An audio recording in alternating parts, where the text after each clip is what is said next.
যে হারে চ্যানেল বাড়ছে সে হারে কিন্তু মিডিয়াও বেড়ে চলেছে। আর এই চ্যানেল আর মিডিয়ার মাঝখানে দুটো চরিত্র আমরা সব সময় দেখতে পাই। তারা নিজের একটু কুশল বিনিময় করছে। কিভাবে চলুন দেখি। প্রিয় দর্শক, ঈদ মোবারক। ঈদের বিশেষ টক শো এসো কথা কই চামে চেহারা দেখাই অনুষ্ঠানের পক্ষ থেকে আপনাদেরকে অভিনন্দন জানাচ্ছি। আমার ডান পাশে উপস্থিত আছেন সঙ্গীত জগতের বিশেষজ্ঞ জনাব সরগম। আমার বাম পাশে উপস্থিত আছেন আমাদের কিংবদন্তি তারকা, যিনি ইতিমধ্যেই অভিনয় জগৎকে জয় করে এসেছেন, জনাব টিক্কা খান। প্রিয় দর্শক, আজকে আপনাদের প্রিয় তারকাদের সাথে মনের কথা শেয়ার করুন আমাদের এই অনুষ্ঠানের মাধ্যমে। আপনারা মনের কথা শেয়ার করার জন্য ফোন করুন এই নাম্বারে। একটি ফোন চলে এসেছে, আমরা ফোনটি নিয়ে নিতে পারি।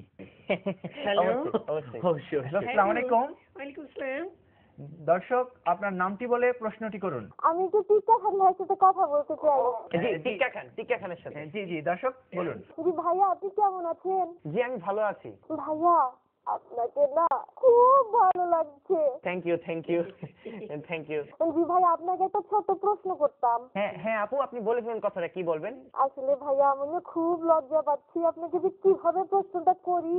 দেখুন, শরমের কিছু নেই, আপনি ফোন করেছেন, বলুন। আসলে অনেকদিন ধরে চাচ্ছিলাম আপনার সাথে একটু কথা বলবো। আসলে সুযোগ পেয়ে আমি না খুব ভালো পাচ্ছি ভাই, সত্যি সত্যি ভাইয়া। হ্যাঁ হ্যাঁ বলুন বলুন। আসলে সত্যি কথা বলতে কি ভাইয়া, বেটা আই হেট ইউ। তোর নাটকে কোনো অভিনয় হয়? অভিনয় ছাড় ছাড়। দর্শক, আসলে এইভাবে আমরা প্রত্যাশা করি না, আসলে ভুলে মনে হয় ফোনটি এভাবে চলে এসেছে। আরো একটি ফোন চলে এসেছে, আমরা দর্শকের সাথে কথা বলি। হ্যালো, আসসালামু আলাইকুম। দর্শক, আপনার নামটি বলে প্রশ্নটি করুন। জি ভাইয়া, আমার নাম ফুলবানু। জি দর্শক, আপনি কার সাথে কথা বলতে চান? ভাইয়া, আমি সারগাম ভাইয়ের সাথে কথা বলতে চাচ্ছি যে। জি জি সারগাম, কথা বলেন। ভাইয়া, আপনি কেমন আছেন? আমি খুব ভালো আছি, তুমি কেমন আছো? আমিও ভালো আছি। ভাইয়া, আপনার না।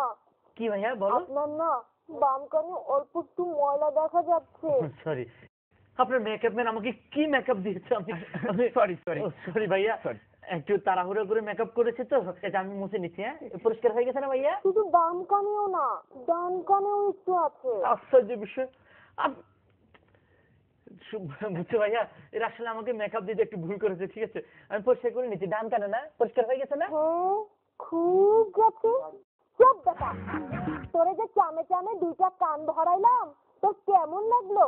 বেটা, মায়া মানুষের কণ্ঠ শুনলে খালি পিরিচ করতে ইচ্ছে করে। ফোন ধরলে সমস্যা, আপনি আপনি ফোন ধরবেন না, মানে ফোন টোটালি বন্ধ করেন। দেখুন, আমরা এমনি আলাপ করি। সারগাম, আপনি কি মনে করেন, গানটা জরুরি না অভিনয়টা জরুরি? এটা মনে করার কি আছে?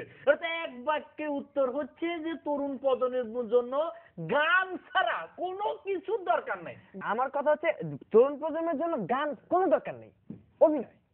দেখুন, এভাবে চলতে থাকলে তো আমাদের অনুষ্ঠান চালানো যাবে না। আপনার অনুষ্ঠানে চালাতে হবে না, আমাদের অভিনয় আগে। গান আগে। না না, অভিনয় আগে। গান ছাড়া রাখেননি, আপনার গানে কি আছে? আমার অভিনয় আগে। আপনার অভিনয় আগে। গান আগে, গান। অভিনয়, গান আগে। আর অভিনয়। আপনি বসুন, অভিনয়। গান আগে। লাইট অফ রাখেন, আপনার লাইট অফ, গান আগে।